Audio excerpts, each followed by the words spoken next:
Hello नमस्ते जय नेपाल साथीहरू, स्वागत छ तपाईहरुलाई मेरो नयाँ ब्लगमा। आज म हिजो बर्दिवासबाट यता जलेश्वर आइपुगेको छु र धेरै वर्षपछि 3-4 वर्षपछि मसँग मेरो ट्रेनिङको बेड पार्टनर भेट भएको छ हैन। हामी चाहिँ आज जलेश्वर धाम हैन, जलेश्वर महादेव धाममा चाहिँ घुम्न गइरहेका छौं।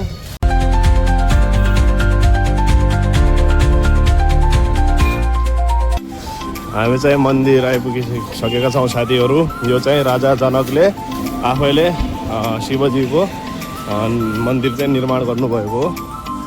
अहिले चाहिँ यो सुनसान देखिए तापनि यो चाहिँ शिवरात्रिमा चाहिँ एकदमै भिड हुन्छ यता। यो चाहिँ भित्र छिर्ने गेट भयो साथीहरू, यहाँ देख्न सक्नुहुन्छ। यहाँ फुलहरू बेच्न बस्नु भएको छ।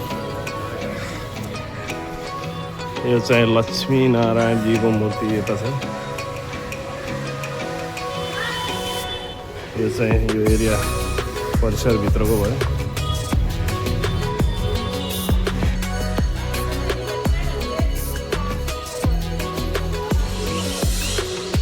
चाहिँ कमलको फुलहरू धेरै थियो, तर शिवरात्रिको बेला चाहिँ पिपहरू लगाएर छ हैन।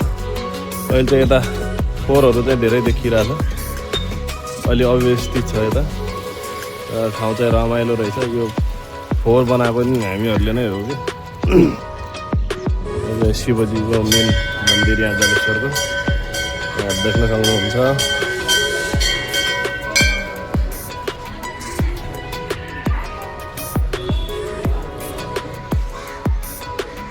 तपाईँहरूलाई यता चाहिँ पार्वतीजीको मन्दिर छ, यता चाहिँ हनुमानजीको।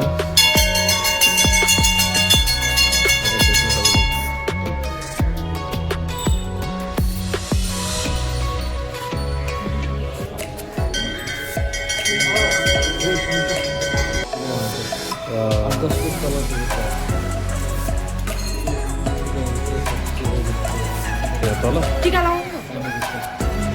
पानीभित्र शिवजीको मूर्ति छ। उतै हो, 10 फिट पर है तल हेर्न सक्नुहुन्छ। यहाँ ठुलो पोखरी छ यता।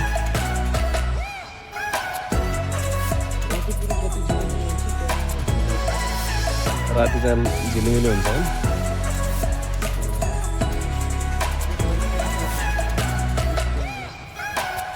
त्यो बोट हो त्यहाँ, यो चाहिँ बोट पहिलेको, यो चाहिँ बोट बन्द गरेको छ। यो चाहिँ वरुण सागर पोखरी रहेछ। हामी चाहिँ नास्ता खाइरहेको छ यहाँको होइन, चामलको पिठोको पुरी।